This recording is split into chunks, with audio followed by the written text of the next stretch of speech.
વિકાસ ન્યૂઝમાં આપનું સ્વાગત છે। આણંદ ખાતે રાષ્ટ્રીય માર્ગ સલામતી માસનો સમાપન કાર્યક્રમ યોજાયો।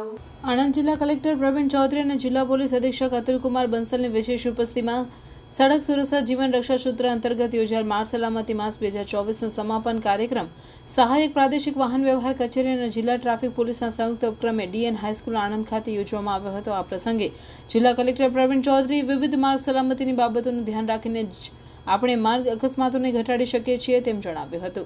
જિલ્લા પોલીસ અધિક્ષક અતુલ કુમાર બંસલે જણાવ્યું હતું કે અકસ્માતોના ભોગ બનનાર વ્યક્તિઓમાં મહત્તમ સંખ્યા 18 થી 35ની વય જૂથમાં આવતા લોકોની છે। મોટા ભાગના અકસ્માત હેલ્મેટ કે સીટ બેલ્ટના ઉપયોગ વિના વાહન હંકારવાથી થાય છે।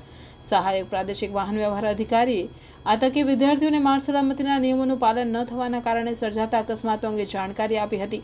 માર્ગ પર ક્યાંક અકસ્માત થયો હોય તેમ દેખાય તો અકસ્માતનો ભોગ બનનાર વ્યક્તિને પ્રથમ 1 કલાક દરમિયાન તાત્કાલિક સારવાર માટે હોસ્પિટલમાં ખસેડવાથી જાનહાનિ ટાળી શકાય છે।